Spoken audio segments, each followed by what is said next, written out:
feel it now? Nathan stood beside her and emulated her stance. There was nothing. Stop trying, she said. When he did as she ordered, the feeling washed over him like an ocean wave, nearly knocking him to the ground. There was sorrow and longing and need, as heavy as liquid lead on his shoulders. Yes, he said. I feel it now.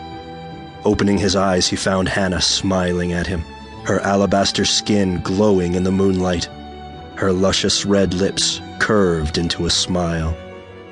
I knew you would. She started forward again. Come, we must find her quickly. Dawn is not so distant now.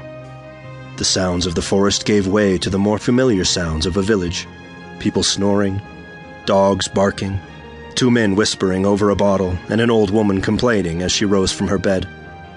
They stopped at the edge of the clearing, holding hands. Hannah pointed. There. You see? Yes. Less than 30 yards in front of them, a young woman cried quietly. She stood on an overturned bucket, her hands and neck locked in one of the two wooden pillories set on a head-high platform. She faced the village where those who punished her slept. What do you think she's done?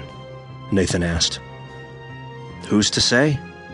Perhaps something as vile as missing church services. Although to be sentenced to stand so at night suggests a crime much more serious. Maybe she stole from the offering plate.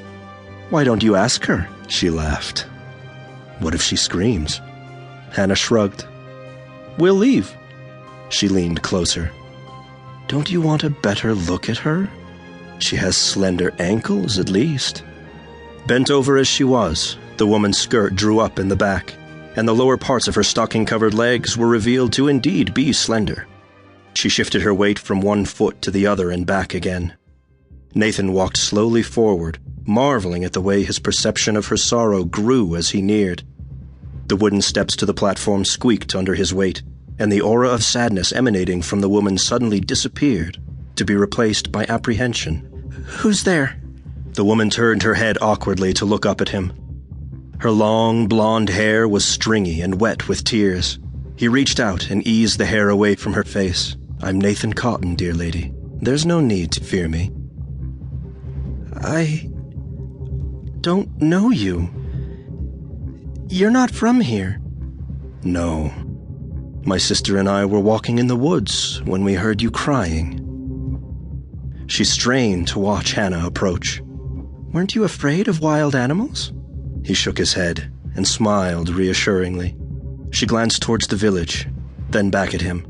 What's your name? He asked. Mary. Mary Randall. Hannah moved to Nathan's side and draped her hand over his shoulder. My brother wants to know what you've done to deserve this harsh treatment. I've done nothing, Mary said. Old widow Prentice accused me of seducing her son in order to steal her fortune. Stupid old bag. As if I wanted her red-faced barrel of a son. Hannah laughed. My. She dropped her voice below Mary's hearing, feisty and beautiful. The town's judges didn't mar her beauty with a nasty brand or by cutting off her ears. What a delicious little morsel she is. Nathan tensed as he considered Hannah's words. I don't want to take her life. She's too young. There are ways to enjoy her youth without taking it.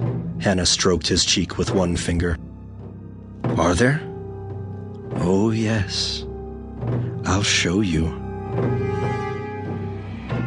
He nodded. Poor Mary, Hannah said, her volume raised again. We certainly can't leave her here this way. No. Nathan stepped forward, grabbed the iron lock, and tugged. It snapped. He lifted the top timber and eased it all the way around until it hung from its hinge. Mary slowly raised her head, stepped back off the bucket, stumbled, and fell to the platform. Nathan knelt in front of her, admiring the fine features of her pretty face, even as it distorted with pain. As she sat before him, trying to stretch her arms, he could see that she had a narrow waist and full, round breasts.